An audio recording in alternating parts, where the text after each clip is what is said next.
Today we geek out about how to build the Tiny Epic Mechs print and play.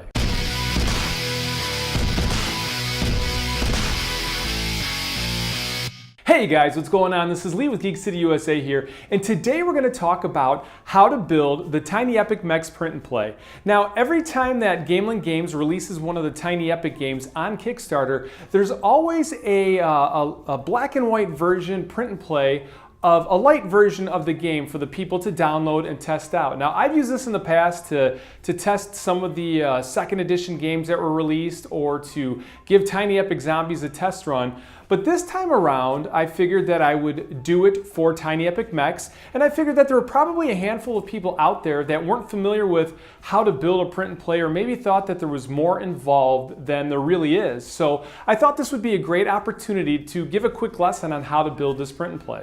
And rest assured, you don't need any crafting equipment to do this. All you really need is some paper and an okay printer. You don't even need a color printer. Black and white is just fine, because this print and play is just a black and white print and play. So let's talk about the first step. Now, the very first thing you need to do is to get that print and play. Now, in order to do that, if you go to the Tiny Epic Mechs Kickstarter page, you'll find a link about 3/4 of the way down that is a link to the print and play files. Now, there's two different downloads. There's a download for the rule book and a download for the print and play files. So you just go there, you can click that and download it. It's a PDF format, so any kind of PDF reader, an Acrobat, Adobe Acrobat reader, or maybe Foxit reader, or whatever else, anything that will display a PDF will be just fine. Now, once you download the print and play, you're going to see that the first page tells you what pieces that you're going to need to complete your print and play, and then it'll follow with all of the necessary stuff that you're going to need to play the game.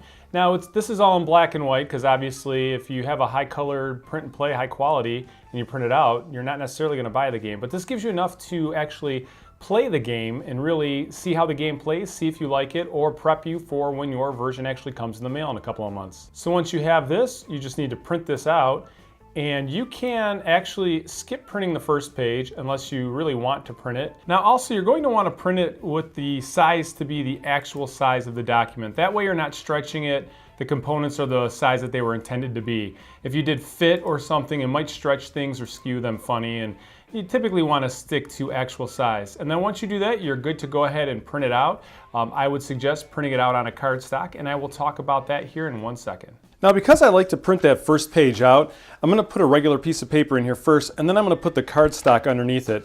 That way I don't waste a piece of the cardstock on just printing out what's required for the game.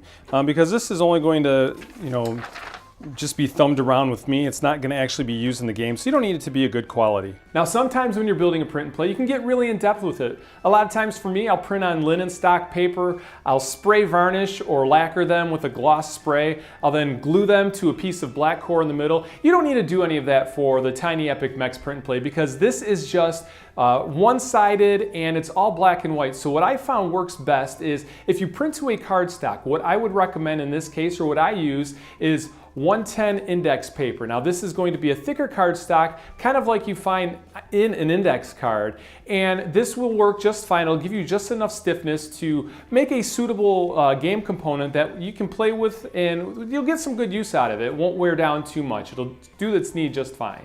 Now you're just going to wait for this to print out. Now, if you're anything like me, and you decided when your last printer died that you were just going to buy a cheap one because, hey, it didn't matter how slow it printed, it does the job when it prints, right? You're going to suffer, and you're going to wait for a little while. And you see how quick this is going. Still going. Hey, look, another page is coming out. All right, now once you get everything printed out, you're going to be left with a stack of card that's, like this. There's, I think, 13 or 14 pages here, not counting the cover sheet, and you're going to want to cut these out. Now, there's a number of different ways you can do this, but before we talk about cutting this out, let me start by saying that if you are going to laminate these sheets, you're going to want to do it before you cut these out. And I know some people might say, why would I laminate them? A lot of times when I'm doing like player boards or game boards on a nice print and play, I'll laminate them like I would laminate this. It helps to maintain the quality. It makes it look just a little bit sharper, a little more professional. In this case, I'm not going to. The print and play is black and white, or black and white-ish, and I'm usually, if it's just a demo print and play, I'm not going to put that much effort into it. But if it's a print and play that I'm going to keep long term or that I think is going to see a lot of play, that's something that I'll usually laminate. Also, a lot of times as well, what I would do here is, especially for cards and such, when I do a lot of print and plays with cards, I might do, there's linen papers and stuff, and I will actually spray coat those first. And what that does is not only does it help protect the finish, but the gloss varnish a lot of times also adds a little bit of slickness to the feel. So as you're building your cards and stuff, it feels a little more legitimate, a little more real, like a card you're used to. Also, you can print, if you're printing playing card styles, like if you're going to put them on existing cards, you can even print them on sticker sheets. Like I have a lot of sticker sheets like this that once I print out, I would spray off and then go ahead and stick them to an existing card of some sort just to have that card snap. But I'm not doing that here in this case, so let's just stick to what we're doing for Tiny Epic Mechs. Now there's a few different methods that you could take to cut these out. First of all, you could try to punch them out with your kid's plastic brass knuckles. That's not going to work, so let's forget about that. You can also take a pair of scissors and just cut on the lines. I usually try not to cut out with scissors unless it's some crazy shapes, just because you can get a lot of wobble in the game, and especially with this, when you're cutting out map cards, you want these to be as square as possible. You don't want to have any bumps. At least I don't. I'm a perfectionist in too many ways in life, and that would kind of drive me nuts. So what you can do here, there are these little slider cutters, which a lot of people like. And what you would do in this case is, if you can even get the page out, you could just put your paper in, you push down and you slide along the line, you'd line it up, and it would do a fairly decent cut. Now, I personally don't do that very often at all, as I go out of focus there. I don't do that so much because this one in particular is just a cheapo one, so it's not really high quality, and getting your cuts right and not tearing your sheet, because it's just a little blade in there, it usually does more damage to the paper than good. But if you have a good one of these, or you're just cutting like thinner paper, it would work just fine. So here's where you notice I have a self-healing cutting mat. I highly advise that you have one of these, just because if you cut on like your wood surface, you're gonna cut that all up. And this, it's a little more reflexive, as well as it doesn't destroy the surface you're cutting. So what I would always do is, you're gonna wanna get a metal ruler. They have them with cork on the bottom. That's the best. It keeps them from sliding around. And you would just take what you're wanting to cut, and in this case, I'll just line this card here up, for example. Let me see if I could do this. I've got a tripod on the same table I'm cutting with, which kind of gets in the way, but we'll do our best here. And you can just line up, and you're always going to want to cut with what is going to be disposed at the outside, just so that way you get a better view of what you're cutting. And however you cut, you're going to want to make sure you keep the same style cut. So for example, I don't know if you can see on the camera here, but I leave just a hint of the black line showing, about the same amount all the way through. And that way, I know that I'm not going to have too much extra outline, but then I just want to be sure that I leave about that much on all the other sides. So you would just take your cutter or your blade. In this case, this is just a typical craft blade. You can use an X-Acto knife or whatever. That's kind of what this is. And you would just bring your blade across it, and sometimes I like to poke it to see if it cuts all the way through. This is a $1 blade. I've made a lot of print and plays over the last few months. You see, you should never need on just this kind of paper 3 cuts, but there you go. And you could just take this and you could throw this away, and we are one cut closer to having Tiny Epic Mechs built. Now, another thing that you can do too, if you don't want to use one of these are really, as that rolls off and lands on my toe and sends me to the hospital eating stitches. I'm just kidding. There's also, and I don't know that I'll actually do a test cut with this because this one's pretty dull, but there are these roto blades that actually has a blade on the end of it, and what you would do is line it up pretty much the same way, and why not, I'll give it a go. This might not cut so well because I've done a lot of cutting with this blade and I really need to replace it. But then you would just line this up and push down. And if you get one that's sharp enough, these actually do a great job. And you see here, I didn't quite go all the way through. I'm going to fix it with my X-Acto knife just because that blade really sucks. Of course, this one's not much better. I think I need to make a trip to the craft store to get some new blades. And there you go. So we've got 2 of them cut. And you see here too, something to look out for, and I should have pointed that out here, and let me look on a fresh sheet. You'll see that there are black lines here and here at the ends. I would advise just cutting in the center, not even cutting all the way across. That way you don't lose, if you cut down the middle, you would lose these other lines that you're going to want to line up with. So like, just to give a better example, what you might want to do in this case, instead of cutting all the way across like I did in that last one, only cut where the art is. And I'll show you why. Because, okay, so I'll cut just the other side of each line. Watch your fingers. This is not a medical show on how to do stitches at home. So you'll look here, I made that cut, and there's that hole there. But now if I turn it this way to cut this way, across, I'm not losing my guidelines here and here. Because, or actually here, because if this was gone, if I cut all the way across, I wouldn't have this line. So it'd be a little more difficult to line the ruler up. So now I can line it up this way like so, and give it about the same cut.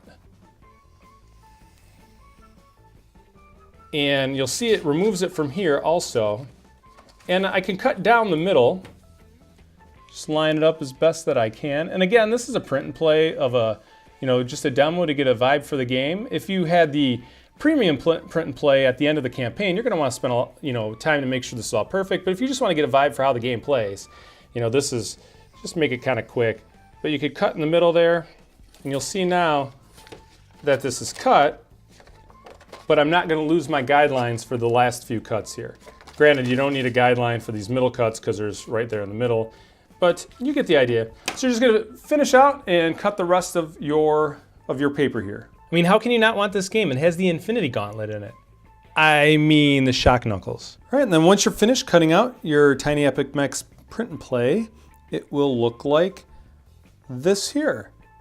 You'll see you have the, here's for your movement, and then there's your weapons. We have a stack of map tiles, and then we have the characters in their mech armor, or not in their mech armor, but in their power armor. And then you have the mech, and then there are the characters in their normal attire. You got a couple of scoreboards, or scorecard rather, and some player boards, and then the round marker. And that is everything you need from a print and play perspective for what you have to prepare when you print out. Now next you're going to take your resource list that's there, and you're going to go ahead and pull together the resources that you'll need to use for this. Now I'll tell you right now, the other Tiny Epic games are great resources to get item meeples to play with, but really any games that you have, any kind of bits and pieces that you have laying around, other games that maybe you're not playing at the moment, you can pillage those pieces from there, and you can always put them back when you're done. Again, you're just going to give this a run through. You're not going to use this full time. This is going to give you a taste of the game if you want to see if you want to back it, or it's going to be something to hold you over until you receive the game within a handful of months from now. So rest assured, those pieces will go back to their games, but for now you're going to want to go dig those out. So now let's collect our components. So here's a list from the main print and play. Let's go through here. Let's start with 4 meeples. And there they are. Next we need 1 first player token. Suggestion white disc. No, we don't need a white disc. This is a first player token. How about a Jane? So we will do Jane for our first player token. See, it's a print and play. You can be creative with it. Next, 1 round token. Suggestion black cubes. Here's a black cube for the first round token. Next, we need 4 score tokens. Suggestion a cube for each player color. Figure these should work. And these are actually from Council for Verona. 12 turret tokens. Suggestion cylinders for each player color. Well, guess what? I don't have cylinders, but I have smaller meeples that match each player color. And remember, it doesn't have to be perfect. We're just figuring out how the game plays. And these match these, but they are noticeably smaller if you put them side by side or on top of one another. So 16 mine tokens. Suggestion, discs labeled 1 to 4 for each player. Now, I wasn't going to go ahead and pull out stickers and write on each disc. I happened to find these discs that were in Council for Verona, and they are labeled 0, 3, 4, 5. And I figure 1, 2, 3, 4. Works for me. I can figure that one out. So here we go, in yellow, in blue, green, and in red. Next we have 4 health tokens. Suggestion pink cubes. Well, guess what? I don't have pink cubes, but I have purple cubes. And then we need 4 energy tokens, suggestion yellow cubes. Sounds good, I've got those. And then finally, 4 credit tokens, suggestion blue cubes. You got it. So guess what? Now we have this, and we have all the other files from our print and play. Look at that. Tiny Epic Mechs print and play complete. Once you have everything together, you're going to need to learn how to play the game. Now, if you printed out the rules during the print and play part of it, then great. You have them there. Just take a couple minutes and read through the rule book and, figure the game out as you're reading the rules. But another thing you can do if you didn't print those out, you can also send those files or that PDF if you have a tablet or a phone. You can send that file there and you can always have access to that. A lot of times I'll do that when I'm learning a new game or when I'm traveling. It'll give me something to read and something to reference. Now, personally with this and when I do a lot of print and play games, I like to print out the rule books. Just for me, it's a matter of taste. I like to sit and feel pieces and paper, and I don't know, it's probably a waste in the grand scheme of things because the rules are subject to change.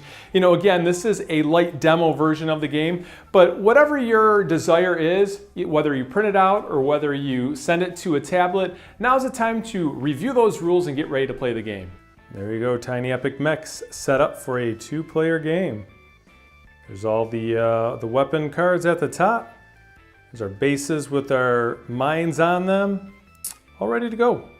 Now once you have the rules down and you have all your components gathered, you're going to want to get some friends over so you can sit down and do a couple playthroughs of the game. And one of the things I would highly recommend, especially when you're checking out a demo of a game before a game's released, is be active in the game forums. Definitely as you're playing this game, if you have any feedback or any questions, go to the Kickstarter page or go to the Board Game Geek forums and post your questions or interact there. I'm sure there's other people that might have questions if you have any questions with the rules. If you have that question, somebody else probably does as well. And if they don't, or maybe they just haven't asked it yet, feel free to post it into the forums. There's always going to be somebody there that will be able to respond to you and will give you the answer that you need. And also, again, feedback.